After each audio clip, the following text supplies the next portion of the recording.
दादा नाव काय त्याचं? दादा चहा घ्या ना द्या ना. आणि चहा प्याता प्याता दादा म्हणतो, थोरल्या मुलांना आपल्या जेसीबी घेतला का? तुला खड्डा घ्यायला घेतला का? घेतला तुला जेसीबी? दरिद्र आहे, तुला चहाला पैसे नाही. अरे ते बिचारा इटारा तयार जाते तरी 10 लोकांना चहा पाहिजे. ते ही श्रीमंत माणसं नाही भंगार मारा.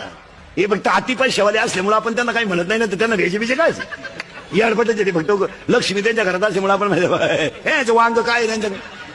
आजही तुम्ही गरीबाच्या घरात जा, ही आमची शेतकऱ्याची बाई आहे, 3 मुळ्या उसाच्या तुडी ती बादली भर धुणत होती आणि 10 लिटर म्हशीचं दूध काढी ती. सर्दी होईना तिला, सर्दी थंडी तापता बाजूलाच. सर्दी झाली तर ती लगेच कोरा चहा पिती मोकळी झाली. याची लिफ्टनं वर जाती, लिफ्टनं खाली येते, मणक्यात गॅप, डोळ्याला अंधार आहे. त्या अगं तू जगती तरी का आला? जर त्यालाही मोकळं करीना तोही गुंतून थोडा, त्यालाही दुसरी करता येईन तूही उलथानं काय करतो त्याला? याड पडलं. आजही शेतकऱ्याच्या घरात जा, 15 माणसाचा स्वयंपाक 15 मिनिटात, पिठलं भाकर पण दणकून. हे श्रीमंत हलकट माणसं मोजी त्या. 5 सांगितले 6वा वाढला, संपल्या चपात्या. आणि त्याची बायको म्हणते निवांत जेवा, ताटल्या खाता का निवांत जेवा?